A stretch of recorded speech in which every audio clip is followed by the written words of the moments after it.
Honourable members, the ayes have it. The Human Sexual Rights and Family Values Bill 2021 is read the third time and passed. And tonight, gays, lesbians and other sexual minority groups at risk of imprisonment for a maximum of 3 years as Ghana's Parliament passes the controversial Proper Human Sexual Rights and Ghanaian Family Value Bills today.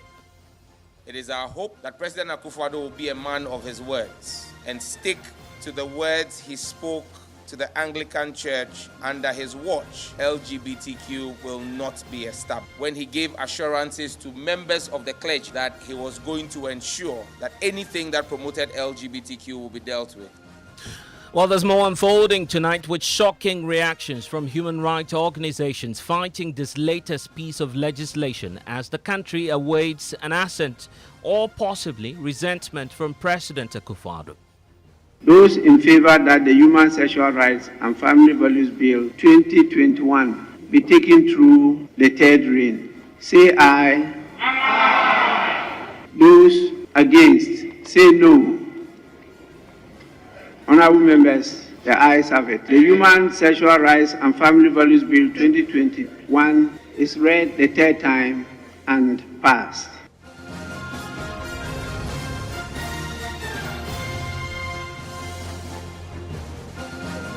Make representation to the president not to assent to the bill.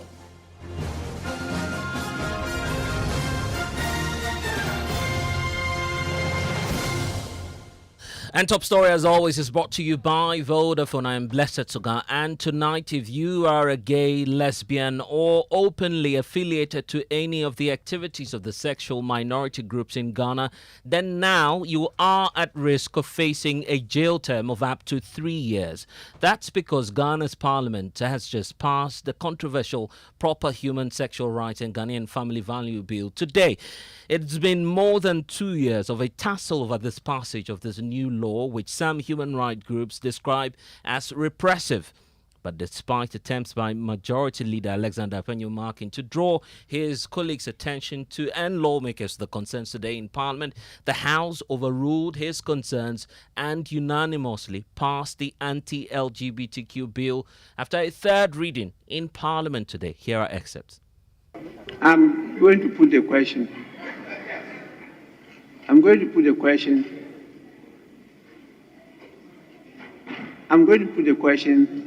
that the motion has been moved and seconded. And I left it for your consideration. You've made your points. And it's not for me to take the decision, it's for the House to take the decision. And so I put the question. Those in favor that the Human Sexual Rights and Family Values Bill 2021 be taken through the third reading, say aye. Aye. Those against, say no. Honourable members, the ayes have it. The Human Sexual Rights and Family Values Bill 2021 is read the third time and passed.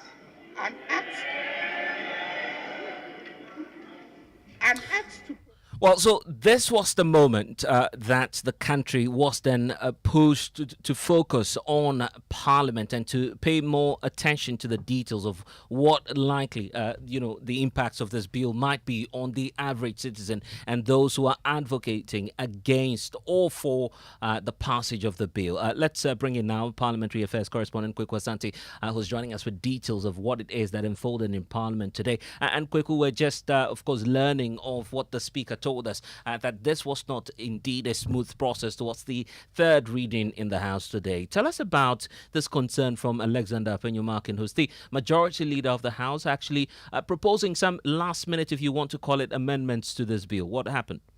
Well, blessed listeners may recall that some few weeks back, this bill's passage was blocked by Alexander Apawu, who wanted to propose further amendments. Indeed, he did propose up to 14 amendments, which were all eventually defeated by the House, and he had to eventually withdraw some. This morning, before the third reading, the sponsors themselves decided that they will move some further amendments to clause 10 and 11 of the bill, which will guarantee media freedoms in terms of our editorial work and our ability to do our work without this law standing on our neck. So the sponsors, led by Sam George, Roslyn Nelson, the family, were able to push through these two amendments to clause 10 and 11. When that was done, Alexander Afenyo-Markin decided that based on that, it is clear that the bill needed further work. And so he was seeking the leave of the Speaker to provide or to actually write some further amendments. And he wanted to write his. And so that would have taken some more time. Listen to him advance his argument on the floor. Mr. Speaker, I humbly pray that you grant me leave, which leave would allow me to formally file some amendments I have to this bill. But the sponsors themselves again and again filed amendments. Please, let's be fair. The sponsors themselves... Ignore them, make your point. The sponsors themselves again and again filed amendments. Please hear me. Please accommodate me. I'm not the only one who is coming with an application for second consideration. This is the third time that the sponsors themselves have come to this house for second consideration. The third time. Twice on notice, one without notice. So, Mr. Speaker, it wouldn't be out of place to pray, to be accommodated, to enable me file my amendments. Mr. Speaker, I believe that instead of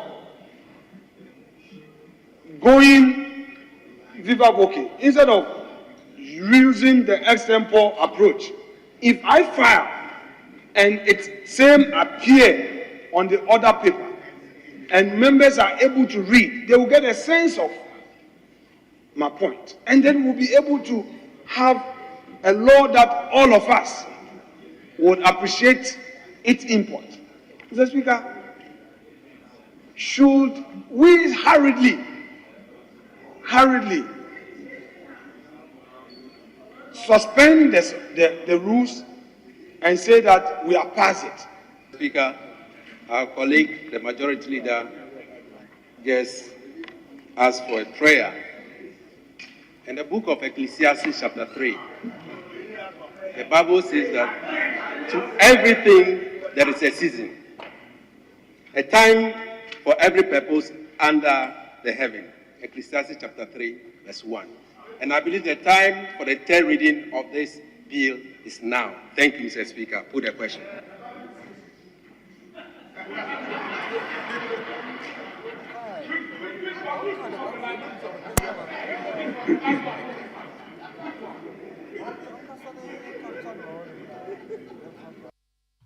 Well, so, Kwekwe, I believe this was the point at which the Speaker then moved for the House to decide on the way forward for this critical bill, which has now been passed after the third reading. And Kwekwe Asante, I hope you can hear me. It appears we've lost my colleague Kwekwe Asante, who then has been providing us with updates on what transpired today. Kwekwe, if you can hear me, the point about what happened after this prayer from the majority leader Alexander Afenyo-Markin. What next transpired?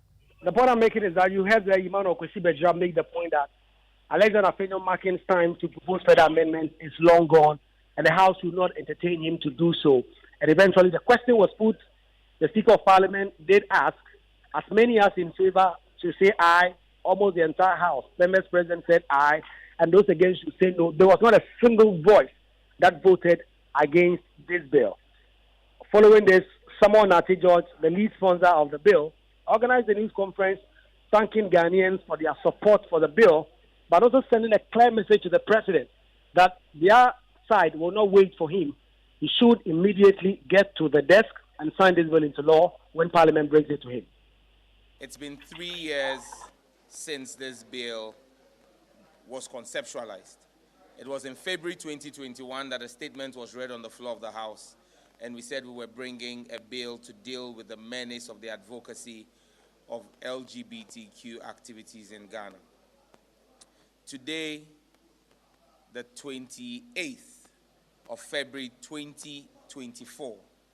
After 3 long years, we as sponsors, the 8 of us, the Honorable Emmanuel Kwesi Bedra, the Honorable Della Soa, the Honorable Helen Ntoso, the Honorable Roxanne Nelson Dafia Mekpo, the Honorable Alhassan Suhini, the Honorable Rita Na Odole Soa, the Honorable John Intim Fojo, and myself, Honorable Samuel Nate George, have, with the support of the Right Honorable Speaker and majority of the membership of the House, successfully brought a close to the 3rd reading of the Family Values Bill and Human Sexual Rights Bill 2024.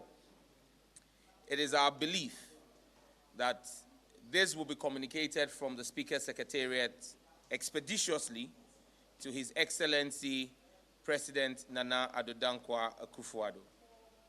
It is our hope, our prayer, and belief that President Akufo-Addo will be a man of his words and stick to the words he spoke to the Anglican Church in the Eastern region when he said, under his watch, LGBTQ will not be established. When he gave assurances to members of the clergy that he was going to ensure that anything that promoted LGBTQ will be dealt with. There is nothing that deals with LGBTQ better than this bill that has just been passed by Parliament. We expect the President to walk his talk and be a man of his words. We are grateful to the media and we will continue to work with you.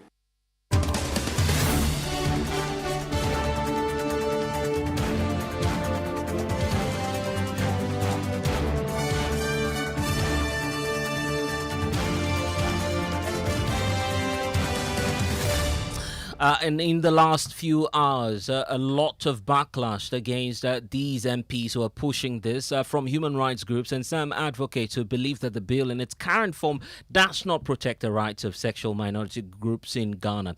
Contrary to the expectations of the sponsors of the bill, there are some of the advocates who are making a strong push on President Akufo-Addo to reject this, passage which is coming through from Parliament. I want to bring in now Emmanuel Kwesi Bedra, who's one of the private members sponsoring this deal. Thank you so much for your time and for joining us here on Top Story. Satisfied to say on the passage of this bill from, of course, the House, but you have another hurdle to cross, which is to have the President assent to this very bill that you have passed in Parliament. I want you to first of all listen to Professor Audrey Gajepo, who's one of the key critics of the bill, asking President Akufo-Addo not to give his assent. Listen. But disappointed that, with all of the opportunities we've had since 2021, when this bill was proposed, our parliamentarians didn't see good reason to decide that this is not a bill that belongs in a democracy. It's an obnoxious bill. It's kind of like criminal libel, which the colonialists introduced, and we retained it, and it was used improperly against people, including journalists. We will come to find that this is like that, and let's hope that a right-thinking government will come into power and repeal the bill. So what is next for the coalition? 18 of you. What is next for you? Now that Parliament has taken its decision, now it is just one step away from becoming a law. Yes. But from your position, what more are you willing to do to ensure that it does not see the light of day? We're going to continue our advocacy and continue to repeat like a broken record, but worth repeating, why this bill is harmful to our country's democracy and our country's development, okay? And we hope that the President will listen. So we will make representation to the President not to assent to the bill. If that fails, because you see, I personally believe that this bill's proposal through enactment, even the argumentation, has very little to do with wanting to safeguard Ghanaian family values, because the present danger that which endangers our family values were never addressed in this bill.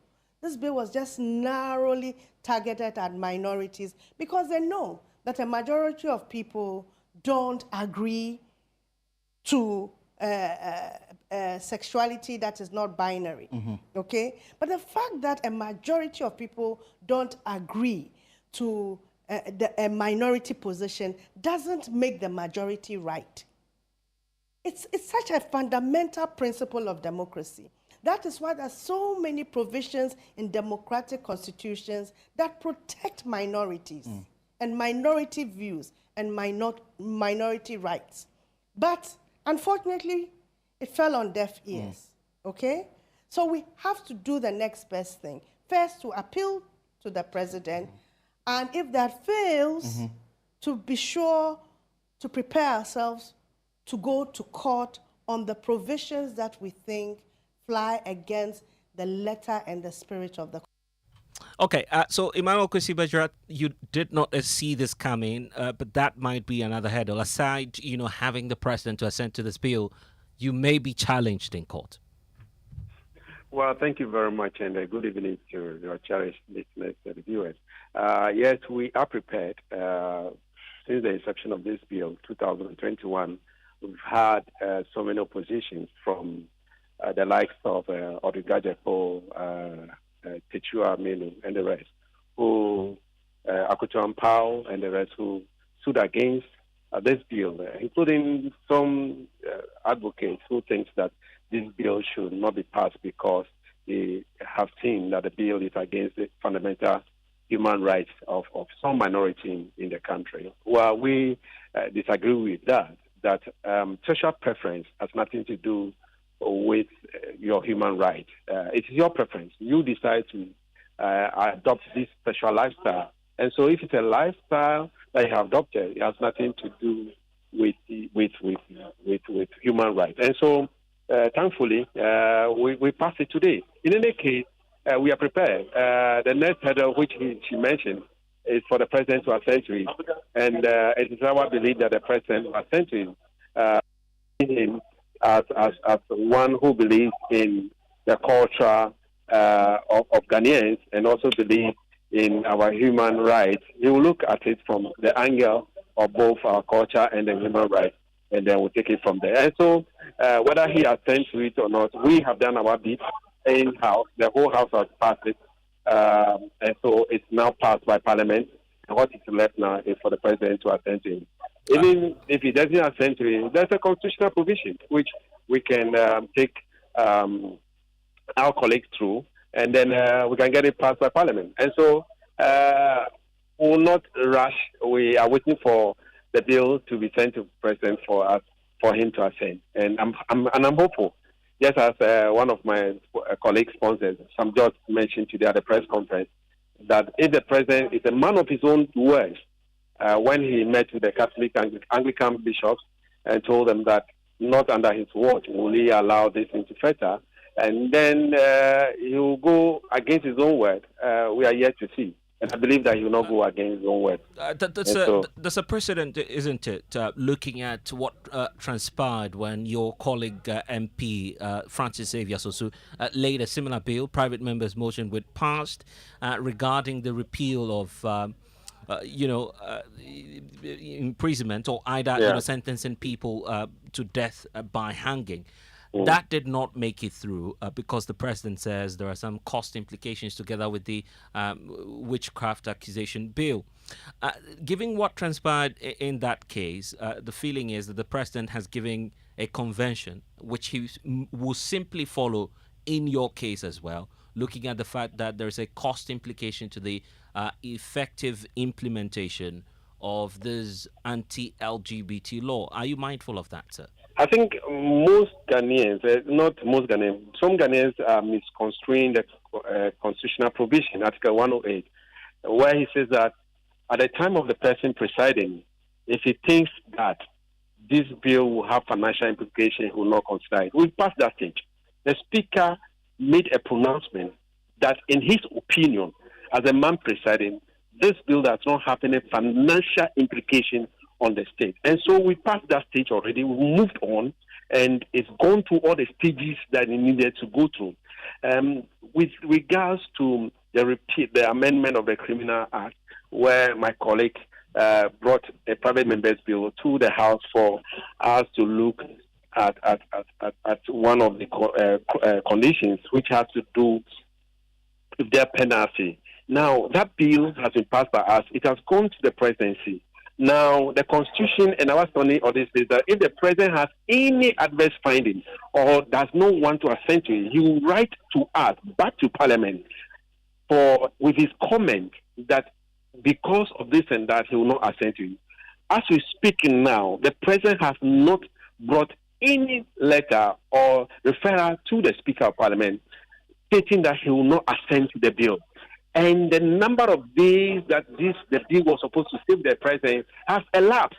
So for us, the president has assented to it. If the president will not assent to it or does not want to assent to it, the president would have written to Parliament or to the Speaker with note that I do not want to assent to it because of this and that. The president has not done that.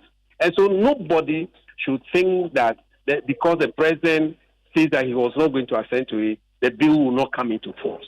They should check their constitution very well. And if the constitution says that after a certain number of days, the president does not assent to it and has not written to Parliament, then the bill becomes a law. Then we'll take it from there. So for us, as far as we are concerned, either the president has assent to it or has not assent to it, the bill has come into force because of the constitutional provision. Now you have passed the bill, and so what? Yes, now we passed the bill. The next thing is for us to wait for the president to assent to it or refer it back to us. And so if the president did not refer it to us and assent to it, the next level is sensitization. We need to sensitize Ghanaian population on this bill, which we are prepared to do to let people know what exactly is in the bill. And of course, ever since you passed this, this has gone viral. In fact, a global matter of concern for many human rights organizations who are closely monitoring what's happening in Ghana. I mean, we're becoming one of the very few African countries to go ahead and to legislate a standing law against sexual minority groups. You are a member, obviously, of the ECOWAS Parliament. You know about the international ramifications and possibly sanctions that we may be facing by passing this law. You agree? What sanction is it that will be meted out to Ghanaians that we cannot stand? After all, we are in a global economic mess now. What sanction is higher than us going to IMF and begging IMF for support to this country? And so whatever sanction any international community wants to bring, they should bring. After all, Hungary has passed a law. Having the European Union, stood up against Hungary. That doesn't mean that the country Hungary is no longer a country. Go to Uganda. Uganda has passed a law. America made all kinds of noise. Is Uganda not still a country? I mean, we should stop this issue of sanctions from international community. Are we not country of our own? Can't we stand on our own and say, yes, it is indeed enough for us to stand as a country and as a sovereign nation? Anybody who comes with any conditions will not accept it. And so for me, and for we, the sponsors, we think that whatever sanctions any international community or international organization wants to bring, they should bring it on. We are ready for it. Ghana is a sovereign nation. They will not impose anything called minority rights. I am a member of ECOWAS Parliament. The day we mentioned this at the ECOWAS Parliament, our colleagues from the other parts of ECOWAS are waiting for us to pass this bill. And wait and see whether other countries in the sub-region will not follow through. We don't want to pass a law like the Uganda, which has a stringent punishment. We did not pass that law. We have passed a law that we all know will pass the test of time. Yeah, but if you say we're not similar in terms of what Uganda has done, it's as though you're picking and choosing, isn't it? You now have individuals who are likely to face a jail term of up to 3 years simply for being gay, lesbian? Is what we have put there, is it against our culture? Yes, it is against our culture. Why did you put us in Parliament? Why did you elect us into Parliament? You elect us in Parliament to make laws, to make sure that we have rules and regulations that governs us. And so if members of parliament or your elected representative decided that, look, our culture is being trampled upon and therefore we should come out with a law that will protect us and protect the sanctity of this nation and the generations unborn, I don't think there's anything wrong with that. And this is where you're criticized for, leveraging on the constituencies you hold. Are you sure that this is reflective of what it is that your constituents want? That you were elected, for instance, from the whole West constituency of the Volta region to simply come to Parliament and to pass an anti-LGBTQ bill? Is that what your constituents have sent you to Parliament to do? Fortunately, yes. Because during our research, I went around with the bill seeking the opinion of my constituents, which I normally do, which I term the town hall meeting. And I can tell you I have videos of key opinion leaders who supported us. Just last Sunday, I was one of the community. I told them that by today, by the grace of God, the bill will be passed. And they all were in full support. Everywhere I go, I seek the opinion of the people that this is the bills we have brought, including even the ones that my colleague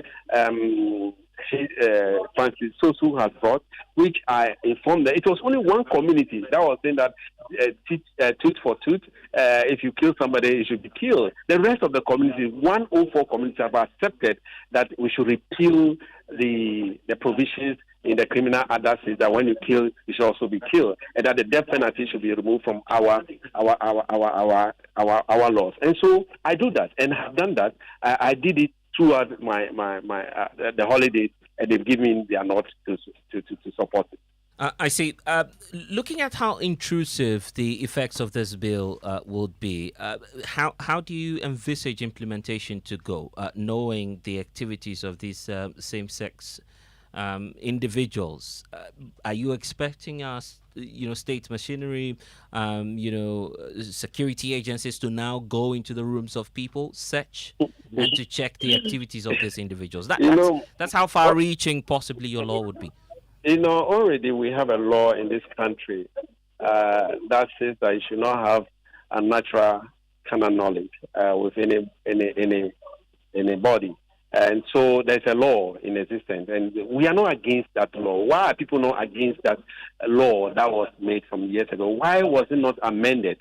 Our position clearly has to do with the fact that, in addition to unnatural kind of knowledge that we have as a law, it goes beyond what happens now, goes beyond unnatural kind of knowledge, and that we have people who have decided that I can even change my gender identity to become a male, becoming a female, and so and that is not part of our culture. Our culture frowns on things like that. That a woman will begin to change her identity to become a man, to the extent that you go for a surgical, operations for you to become. And so, my brother, we have done what needs to be done, and I'm sure that Ghanaians will support us. Right. Ghanaians are fully behind us. Even the CDD report itself says that Ghanaians are against this community or people, deviant communities of people who hold themselves as LGBTQ community people. And so I know Ghanaians are fully supporting us,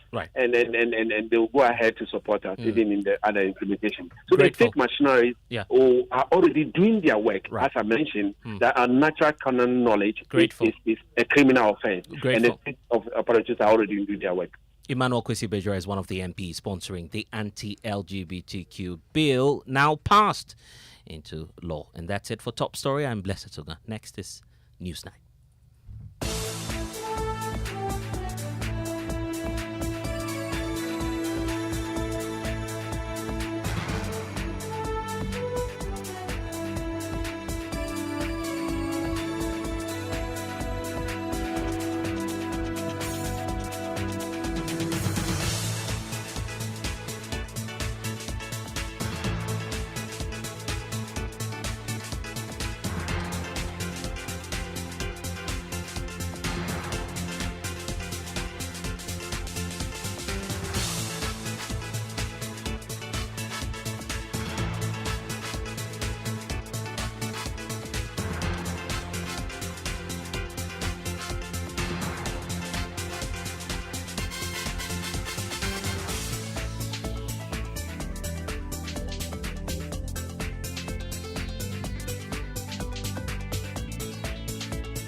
In the next 60 minutes here on Newsnight, a coalition of 18 civil society groups threaten to head to the Supreme Court should President Akufo-Addo assent to the Proper Sexual Rights and Family Values Bill passed by Parliament.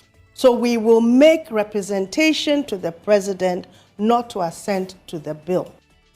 We'll get to hear from the leadership of the group as they kick against the passage of the LGBTQI plus bill. Also tonight, internal jostling intensifies as the National Executive Committee and Council of Elders of the NDC considers names of potential partners of the flag bearer, John Mahama. When the council meets, I believe that we'll surely put a name out, a name that will shake the foundation of the MPP. Currently, they are in chief begging for people with credibility to come and pay. Well, tonight, highly placed sources confirmed to Joy News John Mahama is set to retain Professor Nana Jane Opoku-Agyeman as his running mate for the 2024 election. We're live in Parliament where some MPs say it will be unwise to nominate a new person. And still on the political front, our opponents have a very blurred vision. NPP flag bearer Dr. Mahmoud Bawumia jabs NDC, indicating John Mahama's campaign messages are so far dead on arrival. Our opponents have a very blurred vision that they really don't know where they want to take us. They are announcing promises of things that we have already done. Did you hear that they want to do free Wi-Fi in senior high school? Can someone tell them that it has already been done? There's more as Dr. Bawumia insists the NPP has an unbeatable track record to warrant a continuous stay in office. On the health front, National Health Insurance Authority admits the scheme is being frustrated by acts of accredited hospitals, including failing to stock drugs and exploiting patients, warning it is putting in place measures to deal with such institutions. We have what we call the pulpit policy. Now we are placing pulpits in major centers, and very soon almost all centers or all provider sites, and our members or our staff will be standing behind it. So any issue you have that is NHS related, you approach them. You want to stay for the third in our series on the focus of the National Health Insurance Scheme in business. Industries and the special load and voltage plan to enjoy more than 4% reduction in tariffs from April this year. And sports, Ghana's Black Queens concede late equalizer against Zambia to exit Paris 2024 qualifying series. That and more in tonight's edition of Newsnight. You want to join us with your thoughts and your comments? It's via WhatsApp 05511111997. We are live on Facebook, we're on Twitter Spaces, and also on myjoyonline.com. I am Emefa. Apawu details shortly.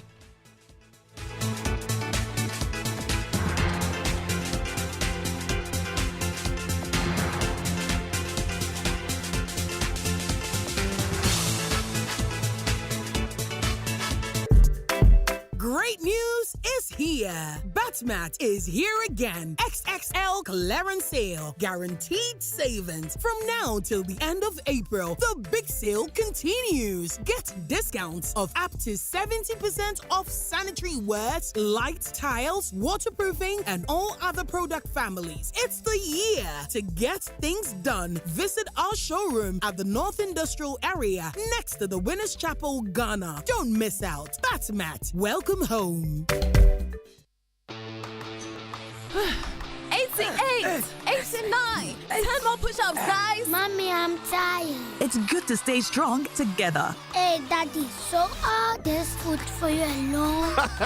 You're all invited. Yay! Mom, chicken. Is the soup finished? Please pass the shit on. It's good to share nutritious meals together. Whatever goodness means to you, Frytol stands with you. Frytol, you deserve a life of goodness. This advert is FDA approved. Breaking news. Vodafone Ghana is becoming Telecel. Stay tuned. You're still listening to Newsnight here on Joy 99.7 FM. We're on a number of affiliates across Ghana's 16 regions. And tonight, I'm sure you've been hearing the news from Parliament just coming in. The Proper Sexual, Family and Human Rights Bill 2021 has been passed. And already there have been reactions pouring in thick and fast, all on social media. And the talk everywhere is about this anti-gay bill. And a coalition of 18 civil society groups have already threatened to head to the Supreme Court should President Akufo-Addo assent to this particular bill, which has been passed. The bill was passed by Parliament moments ago, criminalizing the activities of LGBTQI plus community and prescribes a 3-year jail term for engaging in the act and a 5-year jail term for promoting LGBTQI conversations. But the Big 18, as they call themselves, have kicked against the bill, arguing it infringes on Ghana's diverse cultural and religious landscape. We'll get to hear from them, but first, let me take you to Parliament and let's take a look at how it all unfolded. It's been on from 2021. Today, there were some concerns that were raised, but really, it got passed. Kweku Asante is our Parliamentary Affairs correspondent. Kweku, walk us through how it all happened or how it went down today. Well, so Emefa is taking some weeks in coming because the House originally has concluded the consideration stage. And so all that was left was the third reading. But every time the Speaker of Parliament was ready to put the question, there were issues. Either the sponsors themselves wanted to propose some amendments, or the majority leader, Alexander Afenyo-Markin, wanted to propose some amendments.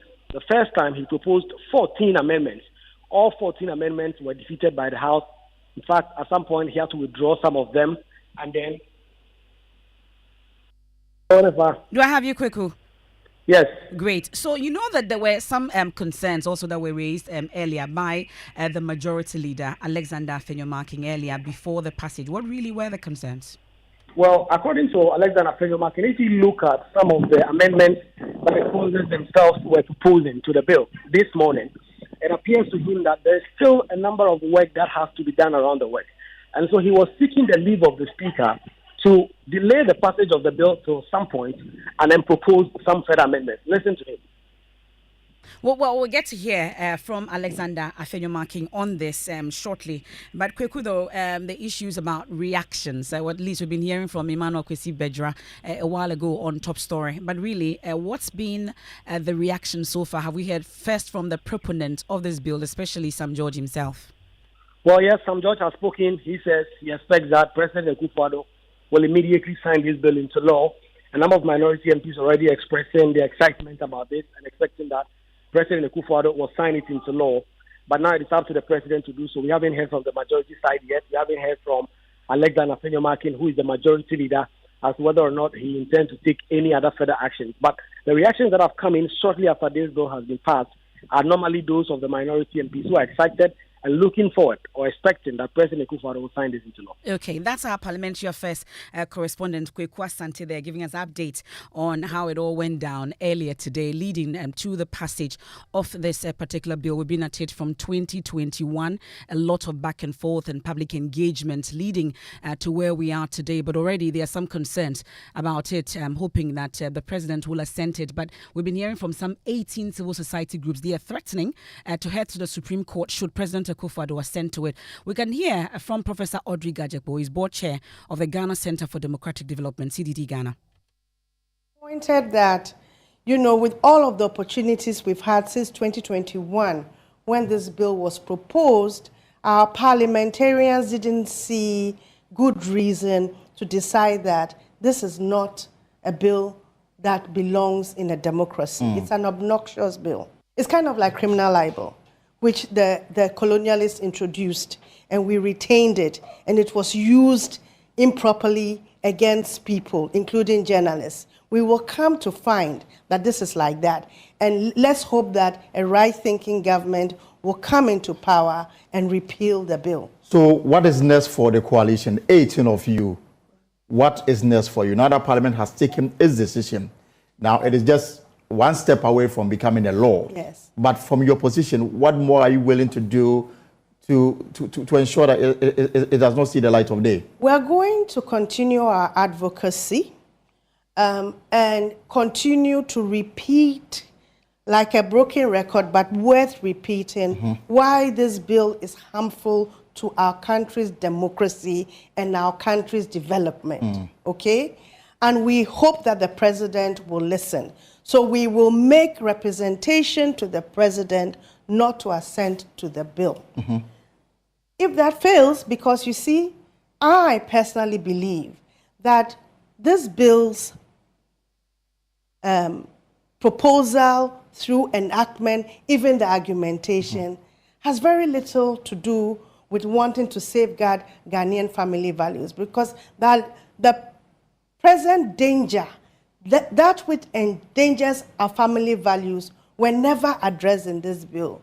This bill was just narrowly targeted at minorities because they know that a majority of people don't agree to sexuality that is not binary, okay? But the fact that a majority of people don't agree to a minority position doesn't make the majority right. It's such a fundamental principle of democracy. That is why there's so many provisions in democratic constitutions that protect minorities and minority views and minority rights. But unfortunately, it fell on deaf ears, okay?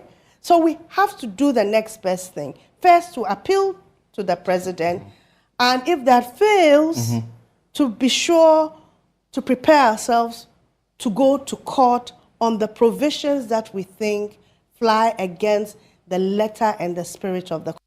So that's Professor Audrey Gajekpo there. She was in the studios during the polls with Elton Brobe when the news just came in from Parliament that the anti-gay bill had been passed. Well, there's a gentleman that was on my mind when our correspondent actually posted on our page that the anti-gay bill has been passed. He's the Executive Secretary of the National Coalition for Proper Human, Sexual Rights and Family Values. Lawyer Moses Fuamweni, we are grateful for your time here on Newsnight. So is it the case of at last the struggle is over? You must be a happy man, aren't you? Well, Emefa, thank you. You didn't show up for my 60th birthday, and because you didn't, I am going to continue the celebration the whole year until I see your pretty face. I'll definitely come for that 60th birthday celebration. Happy belated birthday. Great, lovely. Well, so I'm asking how happy you are. Were you expecting this to happen this soon? I know the struggle has been on from 2021, but were you surprised that it happened today? Well, we knew it was going to be difficult, but we knew that the Lord was with us. But, you know, let me say that people are you happy? Are you excited? The thing is, my dear, laws, there's so many laws in this country that have been passed in respect of accidents and traffic. Look at the number of people who die every day on our road. So it's not the law, you know. We'll come to whether the president will accent or not. So it's not the passing of the law. For us, the coalition, we have been very much into bringing help, treatment, and support to those who need it. And to my good friend, Professor Audrey Gajekpo, I think you better tell Ghanaians whether she's a lesbian or not. You see, this business is going around in circles. Mr. Moses Fuamweni, that's rather Mr. Fuamweni, that's rather a personal attack. She's raised concerns. It's 18 civil society groups. Why single her out and ask her that kind of question? I think that's unfair. That's an unfair question. Hello? Yes, Mr. Amweni. Let me make the point. I'm saying that, you see... You can make the point without being personal, sir. I'm not personalizing because she keeps on pretending that she's speaking for LGBT people. She is not. I'm trying to make you see that over the last 13 years, I have spent my hard-earned money and that of the church to cater for over 400 people who are suffering from this business of LGBT propaganda. Do you know when she keeps on saying that it's a minority people, minority right to do what? To do what? You see, because the law follows the facts. What kind of rights is he claiming are minority rights?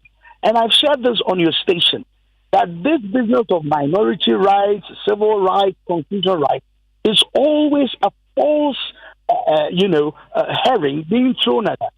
And the whole basis for this falsehood was a campaign strategy written for the LGBT movement by Paul Rondeau. You can Google for his name, because they went to him, the American LGBT movement went to him and asked, how can we have America accept LGBT activities? And he said, look, and I'm quoting from the book, After the Ball, go and read it. It says that because what we do and the consequences of it are so repulsive, let us not focus on what we do and the consequences, but focus on minority rights, human rights, democracy. That's the argument they're always throwing out.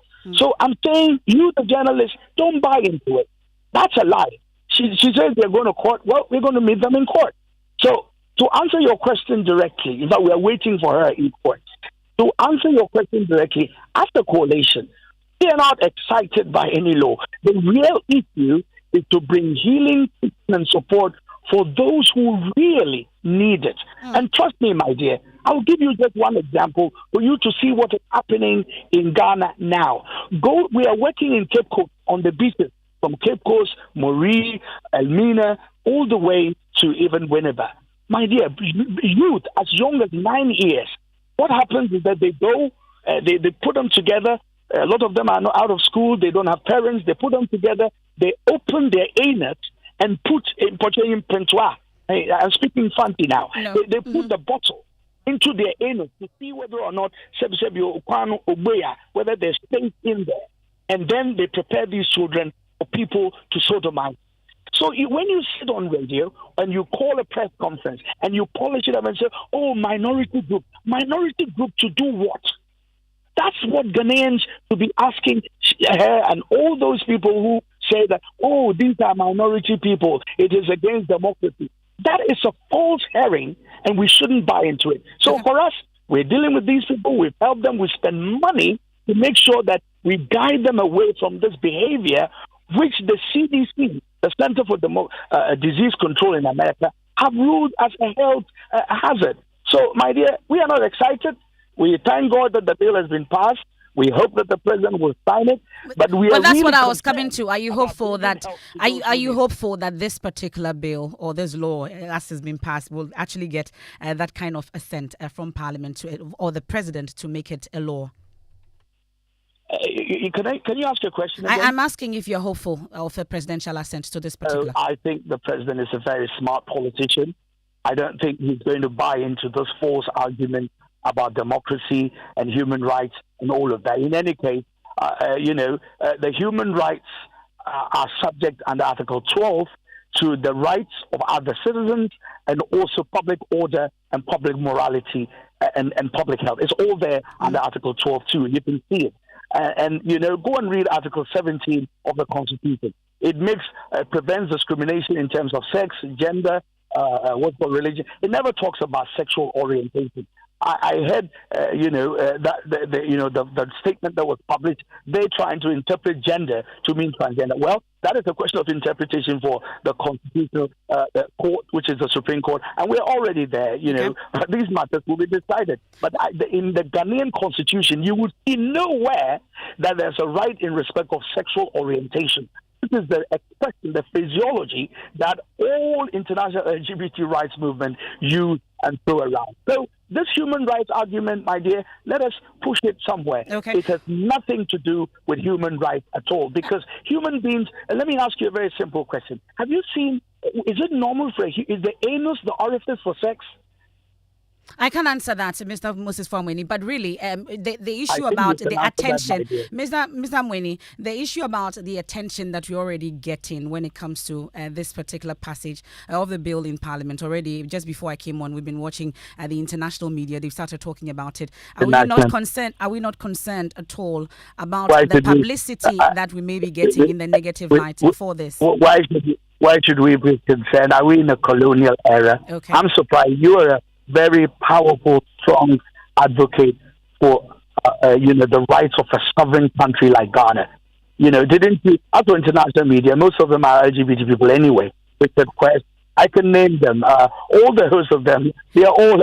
You say I should be personalized. I'll let you go now, Mr. Moses Famweni. Thank you so much for joining us here on Newsnight, and we've been getting reactions to this particular story that's just coming in from Parliament and the anti-gay bill. That's the proper human sexual values. That's the proper sexual rights and family values bill 2021 is being passed by Parliament, and already we've been getting reactions. A coalition of 18 civil society groups, they are threatening to head to the Supreme Court should the President Akufo-Addo assent to this particular bill. And we've been hearing from Moses Famweni. He's Executive Secretary of the National Coalition for Proper Human Sexual Rights and Family Values. And the reactions will continue. But it's time to get into the election headquarters here on Newsnight.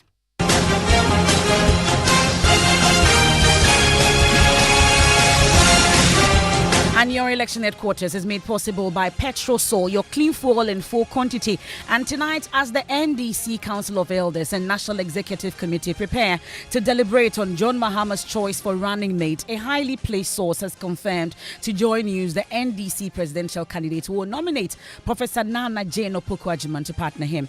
The former UCC Vice Chancellor partnered the former president in the 2020 election. The decision of the two bodies will bring finality to the choice of the running mate at a meeting scheduled for March 7. That's next week. Now, this has opened the door for lobbying by persons interested in the job. We can hear from Deputy General Secretary of the party, Mustafa Gbande. He tells my colleague Elton Brobe they are ready to listen to those who've been penciled for the job. Voting and processes of voting at meetings has always been part of the NDC's custom as far as meetings are concerned. If it becomes necessary at any level of the party, either at the level of Council of Elders or at the level of the Functional Executive Committee or National Executive Committee, that a vote should be cast in order to arrive at a decision, that process will surely be tabled by the General Secretary and the National Chairman, and it will be done. That doesn't just put so much pressure on the flag bearer, John Dramani Mahama, knowing very well that with this announcement out, those who are very interested in partnering him will scale up their lobbying skills. Well, why don't you see that as an opportunity for other people to lobby with the executives for that opportunity, for that slot? The same way. Yeah, so yes, it's a season. If you want to be a flag bearer, you go around and campaign. Applies to running mate. So a lot of people are interested. This is our season. We'll be consulted. They have to call us and speak to us so that we arrive at the best choice. So the choice would be the interest of the party. Now that you are opening yourself up for people to lobby you to be considered for the position of running mate, are you not encouraging what we have come to accept as monetization of our electoral process, where people pay money to be elected as parliamentary candidates? Is this not just another opportunity for people to exploit it to their own advantage?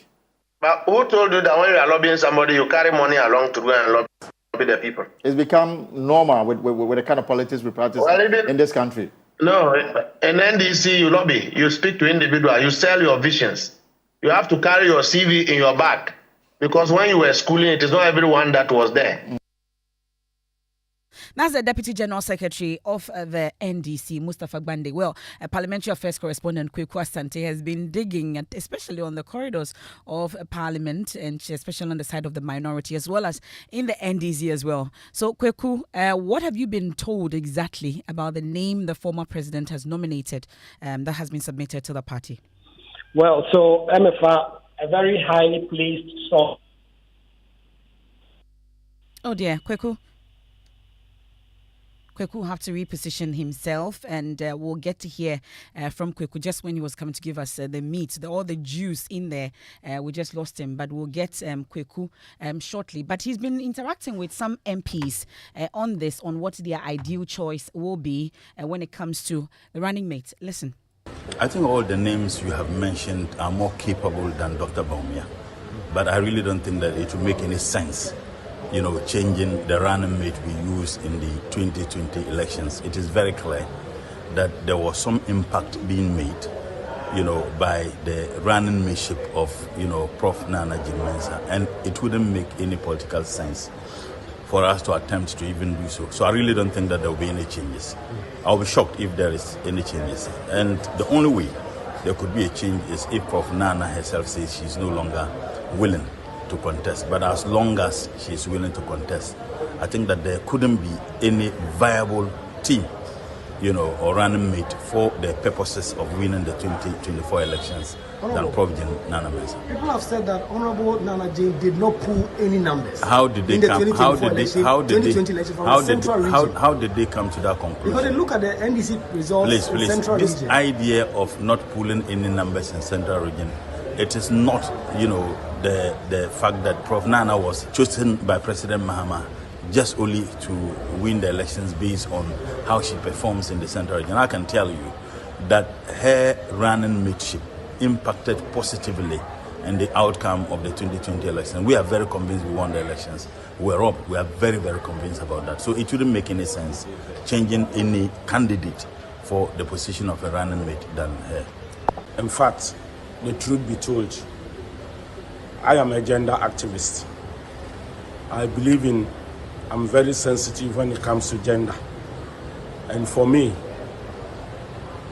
the lady or our mother, Nana Jane, did marvelously well with JM, having partnered JM.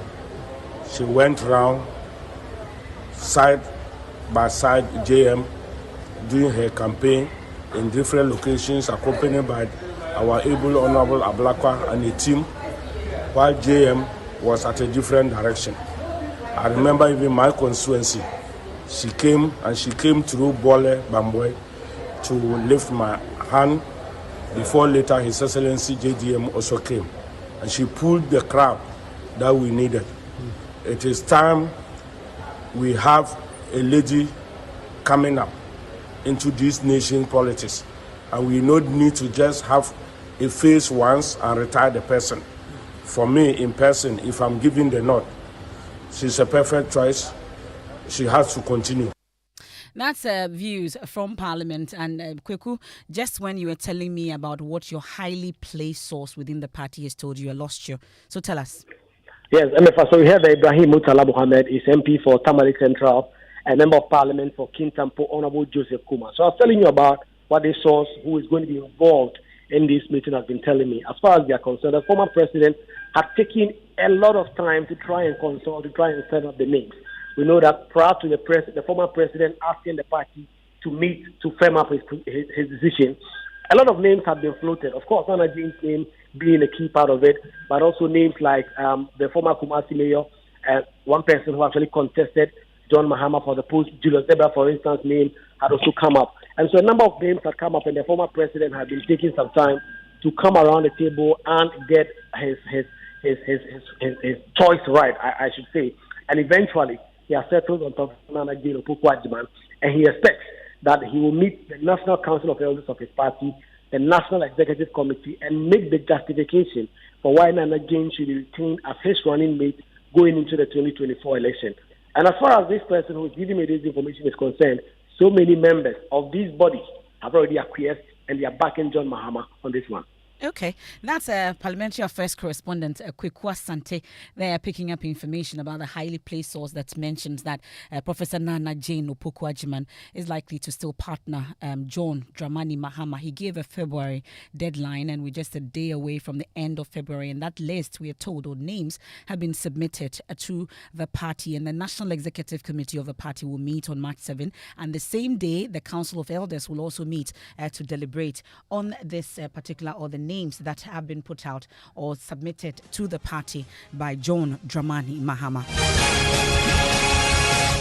We'll stay a while longer in the election headquarters made possible by Petrol Soy, your clean fuel in full quantity, this time off to the camp of the NPP, and flag bearer of the governing NPP, Dr. Mahmoud Bawumia, has described the campaign messages so far by the opposition NDC as dead on arrival. Dr. Bawumia, who was speaking at the inauguration of his campaign team, cited the NDC's promise to equip all public, tertiary and secondary institutions with Wi-Fi zones for educational purposes. According to him, the NPP government has already implemented it. He further indicated that the NDC has a very blurred vision about policies and clueless on the direction they will take the country if elected.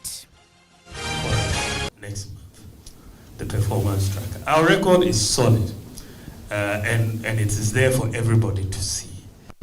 Our vision has been clearly laid out, and it will be reinforced by the manifesto. We know where we want to take the country. It's very clearly laid out vision. Our opponents have a very blurred vision that they really don't know where they want to take us. They are announcing promises of things that we have already done. Did you hear that they want to do free Wi-Fi in senior high school? Can someone tell them that it has already been done? I mean, just whisper. A little research, they would have known. But they are promising things we have already done. It tells you that they are running out of ideas. When you start copying ideas of your opponent and trying to present them as yours, it tells you they are running out of ideas. So in terms of the vision and the ideas, we have the vision and we have the ideas, new ideas, and we are trying to implement them. And the question remains, which senior high schools have these Wi-Fi services? And we've been tracking and we'll be giving you details of that. But Dr. Bawumia also insists that the NPP has an unbeatable track record to warrant it a continuous stay in office. I can't see one sector where they have outperformed us. But every single sector, whether you're talking about jobs, whether you're talking about roads, whether you're talking about hospitals, whether you're talking about schools, across every, it's amazing that you're going for a contest with your opponent to get to be promoted to the next level or what. And meanwhile, when you start the exam, you beat them in every single subject. Meanwhile, they are trying to convince the public that they are better than you. What sort of mathematics is that? I mean, really. You score 70%, they score 30%. And they are trying to say their 30% is better than you. It doesn't make sense. So in terms of the record, our record is superior.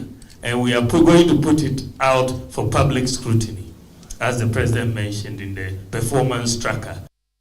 Well, as part of our fact-checking, if you're listening here live on Joy 99.7 FM, you can send me a WhatsApp message, 055-1111-997. If you know any senior high schools that has a functional Wi-Fi that has been provided under this particular government, you let us know as part of our fact-checking and tracking manifesto promises, and then we can visit those schools and then bring that to you. But my colleague Samuel Mbura was at the inauguration of the campaign and manifestos teams of the party ahead of the elections. He joins me on the line with details of what we are learning. Mbura, you managed to get an interview, as always, with the chairman of the Manifesto Committee and a former majority leader, Sechi Mensah-Bonsu.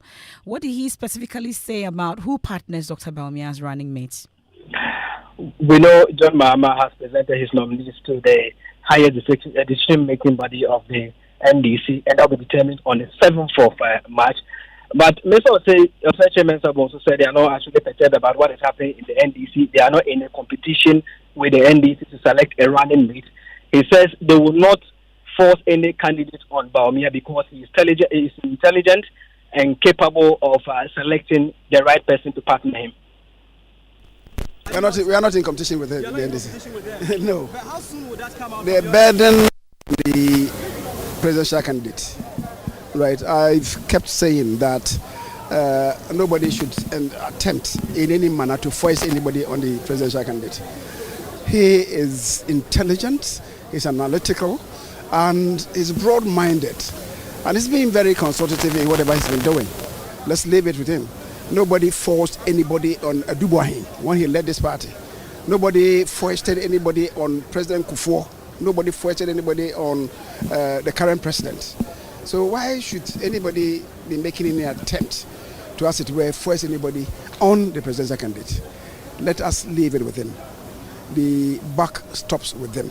Of course, when he has done so, he will need to consult the National Council. And I know he will do the best for the country. Well, thankfully, you've also been interacting with the chairman of the campaign team, Mr. Danbuche. He appears optimistic about the party's chances of winning the elections. What's convincing him? Exactly, Emefa.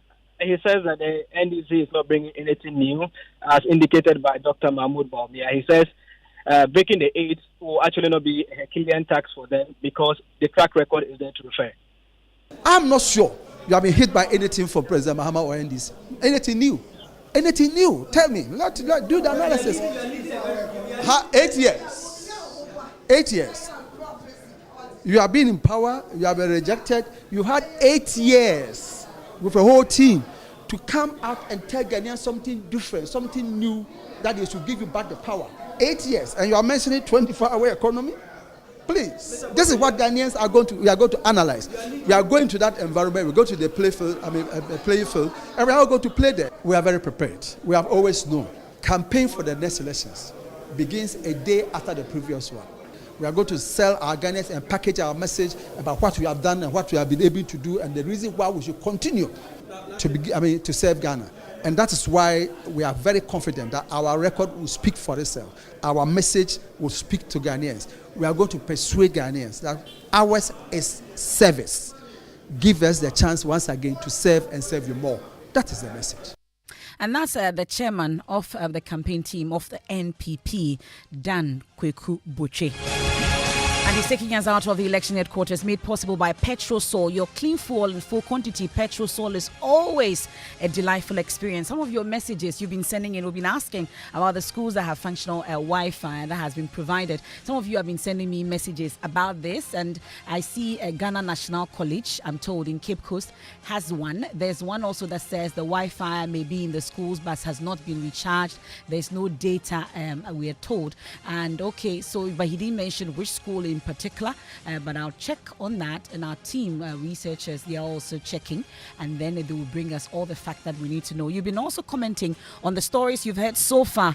I'll be going through some of them. Maybe we should read a few messages before I bring in George. And Musa Abatwa in Asawase has sent me one. It says the Big 18 or whatever they call themselves have liberty to go to court, but that doesn't mean they are right. I hope the Supreme Court will protect our cultural and values as well as the law of the land. If LGBTQ activities constitute democracy, then this democracy is useless. And he asked the hashtag Newsnight. And this one says, Emefa, it's true. Baomia's record is very solid. The perpetual damage caused to our investment or haircut is very permanent, and we will never forget. Michael from Legon sent that one in. And Wolanyo in Akwetia sent me one. He also says the anti-LGBTQ plus bill has been passed, and kudos to our honorable members of parliament for such boldness to make the bill go through. We are Ghanaians and our culture must be respected to the fullest. I can attest to it that St. Rose's is using the Wi-Fi, he says, and Dr. Baumia has just talked about. That's a Wolanyo in Nakwitia. This is live fact-checking, and you're giving us all the details that we need to know when it comes to the implementation of Wi-Fi in senior high schools. Maybe I'll take one from Jonas Tinkra. He says, Dr. Baumia keeps annoying many level-headed Ghanaians with unverifiable track records. Need we remind the VEEP intentions, if not implemented, remain as unimportant as inexistent? Okay, ideas. Jonas, your brofu has come, pa. And and then this one also, Dr. Baumia should credit. Okay, I'm trying to go down. Ghanaians with some modicum of respect. This so-called no Wi-Fi connection for students of Konongo Odumasi Secondary School. So this claim of providing every school with Wi-Fi is a deception. That's Kofi Seidu in Konongo sent that one. Well, some of your messages that you sent in, George has been checking with Presec. Okay, I have not been able to verify that yet. I know, so, that's fine. That's fine. I won't go to that space. I know. You'll check later. Later, and I'll come back on that. So industries and the special load and low voltage plan to enjoy more than 4% reduction in tariffs from April this year. And MTN records almost 4 billion cedis in profit after tax for last year. We have more on drivers of these earnings in this bulletin. The business news on Newsnight is brought to you by MTN Business. Welcome to the new world of business. Kingdom Books and Stationery, Syntax Tangs and Pepsodent Herbal and Charcoal. Son, we are so proud of you for setting up this hospital. I really love those hospital beds and waiting chairs. By the way, did you import them? No, Dad, I didn't. I actually got them from Kingdom Books and Stationery right here in Ghana. Wow. We also bought our office supplies, safes, executive desks and chairs from Kingdom, and they gave us expert advice on how to set up our office. Guys, that makes 3 of us. I also got our sofa and bedroom sets, plus our dining hall furniture for our new home from Kingdom. Wow, Mom, that makes 4 of us. I usually get my stationery items from Kingdom. And my teacher also mentioned that our classroom furniture was provided by Kingdom. So there you have it. Whenever you're thinking about setting up an office or acquiring furniture for your home, etc., Kingdom Books and Stationery should be your first point of call. With over 40 years experience in the industry, we stock and supply a wide variety of globally sourced office and home furniture, stationery and equipment. Visit our head office, Osu Akwaje, or our office near the Osu Stadium. We're also in Tema Community 1, opposite Olam SHS, Kumasi KNUST campus, UCC Cape Coast, and now at the Marina Mall, Airport City. Or call us 0302-764101, 764209, or 762792. Visit our website, www.kingdomgh.com.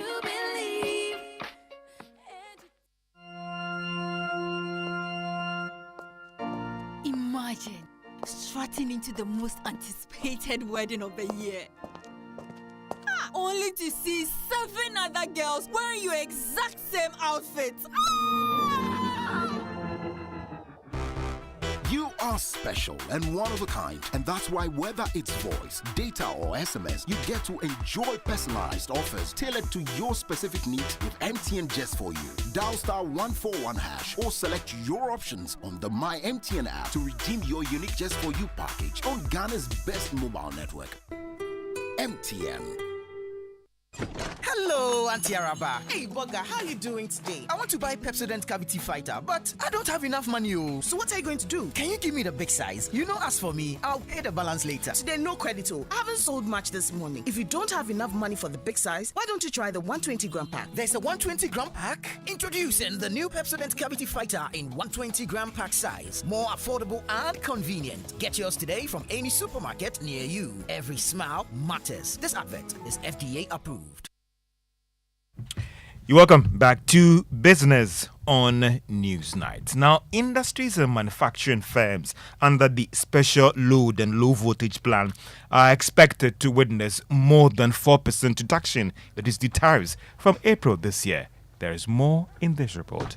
The Public Utilities Regulatory Commission in its report for the first quarter showed it will go down by 4.88% for some category of industries and manufacturing firms. The Commission has also merged high voltage, medium voltage, and steel companies into one class, and they will enjoy a reduction of 4.72% in utility tariffs. The Commission also added the ban for industries have been reviewed to reward those that are said to be productive in the use of electricity. This might be the first time in a while that industry and manufacturing firms are enjoying some reduction in tariffs. The Public Utilities Regulatory Commission over the past month have also been implementing some measures that has resulted in industry paying a little bit less for power consumed. Some have linked it to plans by the Commission to reduce the cost of doing business in the country.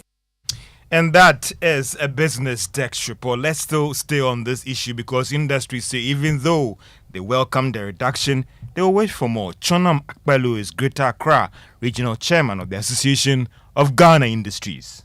Reduction for the household consumers, which is good because then it frees their disposable income so they can spend more money in consuming the product we produce. And also that's really significant for us.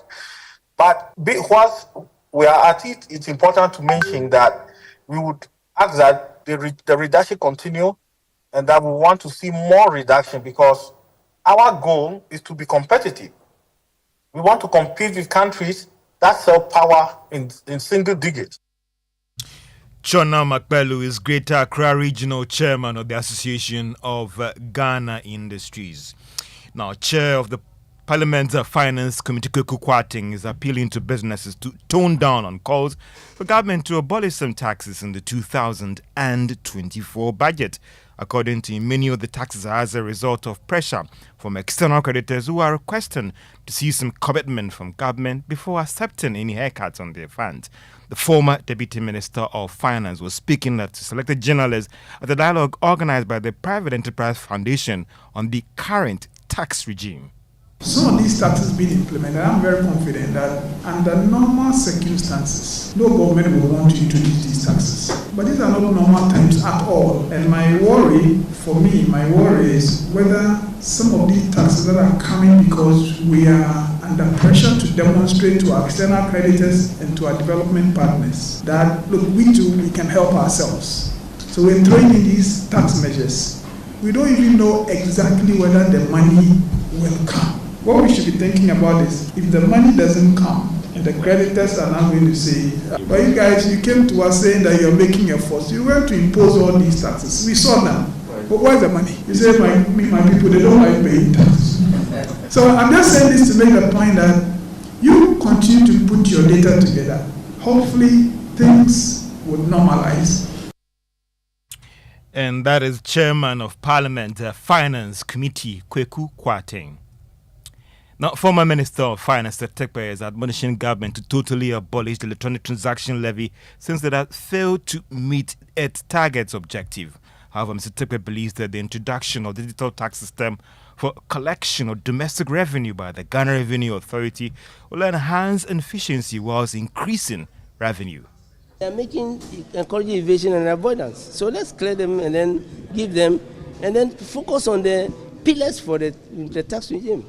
iTax digitalization. Why after digitalization 7 years we have not been able to introduce a domestic IT system for GRA? When the plan was there, the World Bank funding was there, and everything, an importer whose information is given to his domestic tax office that he is not paying through the team, it will bring him more money, than the levy. They are not bringing more money. Former Minister of Finance said Tekwe.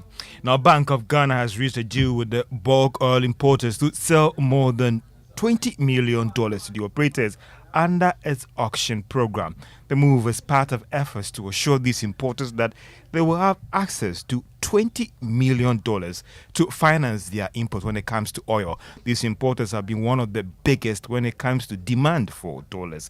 Meanwhile, the Bank of Ghana has maintained that it will take decisive measures to ensure that things don't get out of hand when it comes to the city's fortunes. But businesses are worried about the impact of this depreciation on their fortunes, even though it is consistent with the first quarter performance. Mabedu Abuaje is Chief Executive of the Ghana National Chamber of Commerce and Industry. To start the year around 12 and now you are reporting around 13. If you are doing a huge dollar-denominated transaction, then you know the impact of it. It may look insignificant, it may look small. If you are doing a transaction that is costing you billions of dollars, then it's fit or as happened. So I think that we have to do more to stabilize it. The rate at which it is moving now, I think we need to quickly move in to halt it. So we'll call on the central bank using the monetary policy to see how best it can stabilize the currency for business. Mabedu Abuaji is Chief Executive of the National Chamber of Commerce and Industry. Let's get some currency updates. And for commercial banks, they are quoting 12 Ghana cedis, 77 pesos when it comes to the transactional rates that they are offering to their retail clients. For the Forex Bureau, they are quoting 13 Ghana cedis to $1. Now, MTN has posted almost 4 billion cedis in profit after tax for last year. This was captured in its consolidated account released to the investing public today. The profit posted represents almost 40% jump from what it recorded in 2022. Revenue for last year stood at 13 billion Ghana cedis. The result put a total active subscribers at 26.8 million. MTN is also planning to invest more than 4 billion Ghana cedis in capital investments for their operations. And it appears that these sterling results didn't impact on MTN. MTN shares on the Ghana Stock Exchange went down by a peso to close at 1 Ghana cedi 39 pesos on the Ghana Stock Exchange. And that's all for business on Newsnight. 13 cedis per dollar. Yeah, for the Forex bureaus, that's the number they quoted at the close of work today, but the banks are doing 12.77. Okay. That's interesting. Thank you very much, George Riafe, with the latest from the world of business. Danny Kranting is here with sports. What are we doing tonight? Not too happy or not too good news, where Ghana's Black Queens suffered heartbreaking in Ndola despite drawing earlier today, ending their hopes for an Olympic Games qualification. Barbara Banda scored a brace in the game to ensure Zambia sealed a 3-3 draw and ensured they qualified on aggregate against Ghana. The Black Queens came into the game on the back of a 1-0 loss at the Accra Sports Stadium last Friday, but were confident of turning it around. Ghana led 3-2 until the 95th minute, where Barbara Banda scored a late free kick after Jennifer Kujo was sent off for a late free kick. So Ghana are out, will not make the 2024 Paris Olympics. It extends our wait to see our female national team at the Olympics. But they did well. They did very well. I'm super, super proud of the Black Queens. And we know that they will do better once we invest in them much more than we are doing. Very important. Okay. All right, then. Thank you. That's Danny Kranting with the latest from the world of sports and had luck. Well, but I'm liking the activity on our WhatsApp console, 055-1111-997. We've been asking the question about Wi-Fi and the availability on the various SHS campuses. And Kokuma Olina Negbe sends this one. He says, according to Kofi Asare of Education Watch, his organization conducted a survey on internet Wi-Fi functionality in secondary schools, and out of 150 schools surveyed, 78% of the schools don't have functional Wi-Fi. And from Bulgaria, the blind historian sent this one. He says there is Wi-Fi at Okwas, and also this one says our politicians today lack vision, especially. Okay, and then this one also says the Wi-Fi we have in our various secondary schools is for administrative purposes and they are not free. That's Tete from New Ningo sends that one. We have one also from Kwame from Oduma Sekrobo, says across senior high technical school has Wi-Fi which is not functional, he says. I see one also from Evelyn just coming in, and he just mentions her name and it has no message. But let's focus on health now. And the National Health Insurance Authority has admitted that the scheme is being frustrated by acts of accredited hospitals, including failing to stock drugs and exploiting patients under the NHI scheme. The Joy News has been putting a spotlight on the challenges subscribers of the scheme go through before accessing healthcare. We'll hear from the spokesperson of the National Health Insurance Authority, Berima Sapong, shortly. But first, let me take you to the Bono region, where subscribers say their hopes in the scheme are waning because they are compelled to pay for almost every service rendered to them. I can say most poor people die accidentally because they cannot patronize certain things. Naomi Dia was a subscriber of the NHIS policy before she decided to opt out. She recounts how some hospital administrators in the Pro East district keyed in drugs covered by the scheme, only for her to be told to buy the medicine from outside the facility. I experienced something like that in precisely Yeji, but I wouldn't mention the name of the hospital. They queue in, all right, but the prescription was given to me at the store to go out and buy the drug. So in this way, are you not duping the state? It goes back into individual pockets. This gentleman here, who asked to be interviewed on anonymity, says the scheme is worse off today as subscribers of the NHIA are made to pay for almost every service provided by the various health facilities. Oh, I think it's getting bad because the last time I visited the hospital, they asked me to even pay for the card they gave me, because it was my first time going to that hospital, and they asked me to pay for the card, and which I think that one is free always. But I was shocked when they asked me to pay for the card before even seeing the doctor. So I think it's getting worse. Mariam Alassan's kid brother is currently on admission at one of the private hospitals in Tichiman. For 3 to 4 days, Mariam has been made to cough out nearly 1,600 cedis just to buy medicines for her brother who is currently on admission. In my own experience, now, for the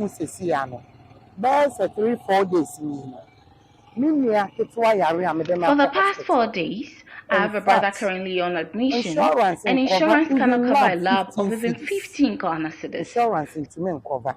So far, 4 days, almost 6 million. So far, we've spent almost 1,600 Ghana cedis. They'll ask you to go for medications, and when you get to the pharmacy, they'll redirect you to the cashier, and if you don't pay, they won't attend to you. The situation, according to Mariam, is leading to the death of many, particularly the poor, who cannot afford to pay for quality health care. Today, if you go to the hospital and you have no money on you, that means you are going back home to die. Well, that's the situation in the Bono region, as reported by my colleague Anas Sabit, who was spokesperson for the National Health Insurance Authority.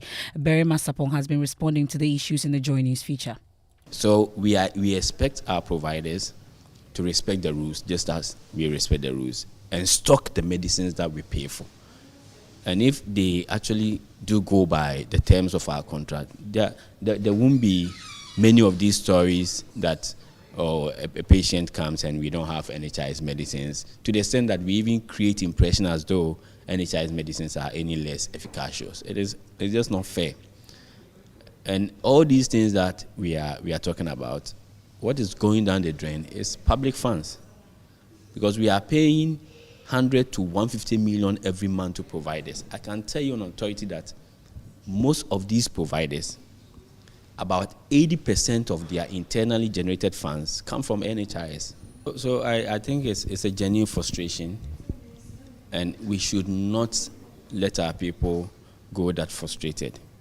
That's a Berima Sapong speaks for the National Health Insurance Authority. And meanwhile, the former Director General of the Ghana Health Service, Abuaji Da Costa, has been appointed. He's one of the directors at the Ghana Health Service, and he's been appointed as the Chief Executive of the National Health Insurance Authority. Head of our Joy News Health Desk, Fresby, joins me in studio with more details on what we are learning exactly in terms of him moving to the NHI. Yes, until this appointment, he was the Director of Health Promotion at the Ghana Health Service.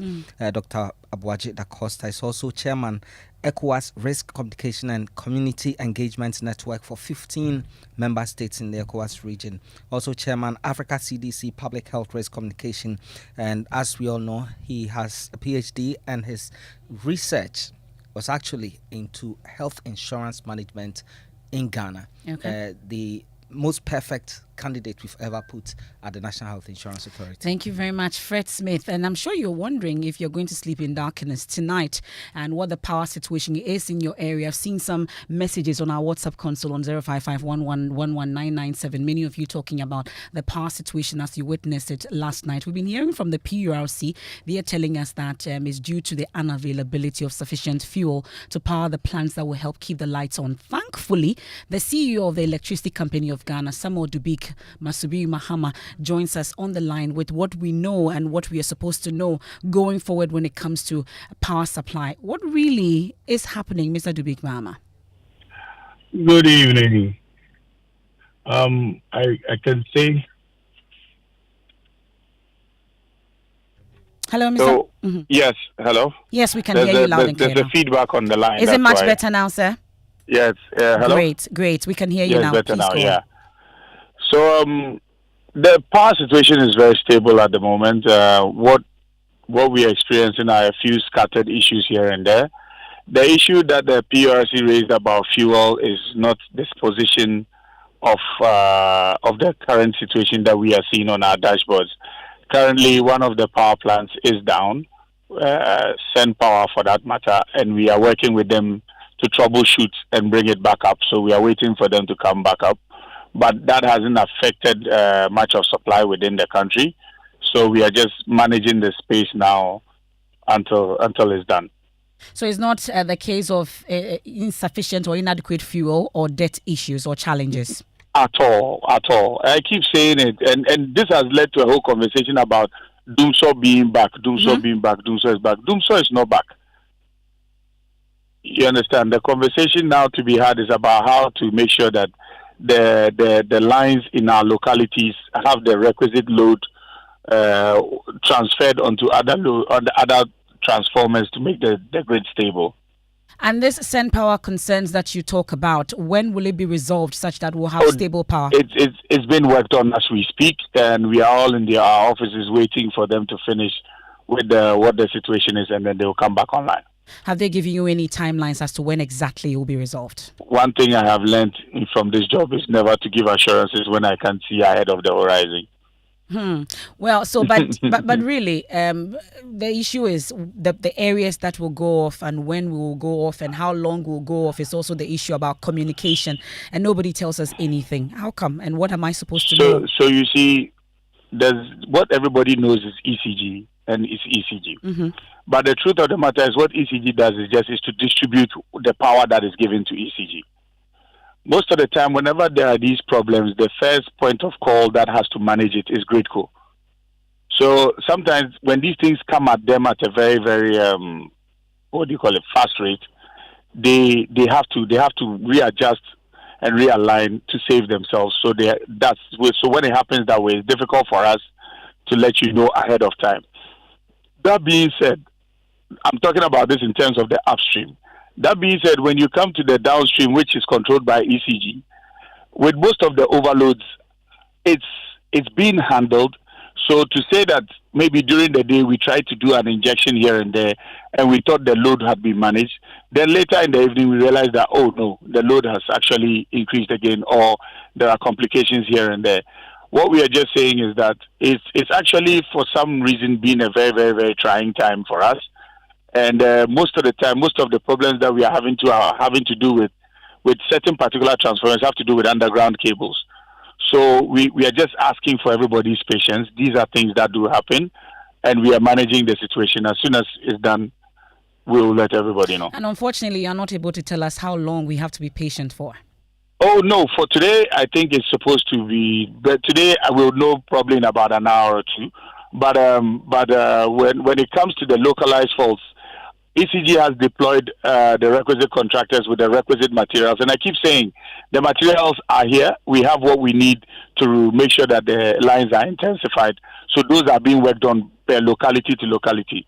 So please just be patient with us. And actually, if you are experiencing it, please report it to our offices so we can actually take care of it for you, please. And the assurance is that Doomsaw is not back. Doomsaw is not back. Okay. It's a thing of the past. Okay, we are grateful. And that's Samuel Dubik Mahama, is the Managing Director of the Electricity Company of Ghana. Ending tonight's edition of Newsnight here on Joy 99.7 FM in Accra, in Kumasi on Love 99.5 FM, and myjoyonline.com, and the strong and the sassy Enimwa Enim Ado is here. Hi, Ems. What's up? I'm good, baby. How are you? I'm very worried about a lot of things. We can't talk about all that now. I'm very, very worried, including like that particular one you are worried about. A lot of different things. But yes, but tonight on Strong and Sassy, we're talking about the fear of starting over after a toxic relationship. Mm-hmm. Yeah. Why most people don't leave these toxic relationships because of starting all over. I mean, last week we had a doctor from the University of Ghana. She had done some research on why people stay living together without getting married. And it's almost the same thing. It's just like we've been in this for too long. To go and start all over with someone else. To start all over again. There's also the fear of not finding someone. Really? Yeah. Oh, why won't you find someone? You see, you say it's easily, but a lot of people can't find people. Well, we'll stay. It's not easy out there on the streets. Nah. At least on we the regular people are streets. Obviously yours is different, but Strong and Sassy coming up next. I'm out of here. I am Emefa. Apawu. Newsnight has just ended. Enimwa Enimwado takes over.